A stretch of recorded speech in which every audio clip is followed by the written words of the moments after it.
বাংলাদেশ বাংলাদেশ বাংলাদেশ নিয়ে আমার আখেরি বার্তা এখন হলো বিপ্লবের জন্য বাংলাদেশ উর্বর হয়ে আছে। কথা বলেন ঠিক না বেঠি? বৃষ্টির পানি পড়লে যেভাবে যেভাবে শীতকালের পরে বৃষ্টির পানি পড়ার সঙ্গে সঙ্গে ফসলের মাঠ যেমন চাষাবাদের জন্য উর্বর হয়ে যায়, আবু সাইদ, মুগ্ধ, সিফাত হাসান, এভাবে আমাদের অসংখ্য অগণিত বীর শহীদদের রক্ত ভেজায় বাংলার মাটি এখন ইসলামী বিপ্লবের জন্য উর্বর হয়ে আছে, আল কোরআনের বিপ্লবের জন্য উর্বর হয়ে আছে। এই সমাজ, এই জমিন এখন বিপ্লবী চায়।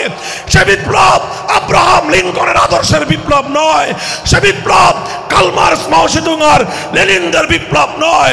বাংলার মাটি আরেকটা বিপ্লব দেখতে চায়। সে বিপ্লব হবে আল কোরআনের বিপ্লব, সে বিপ্লব হবে ইসলামী সমাজ গঠনের বিপ্লব।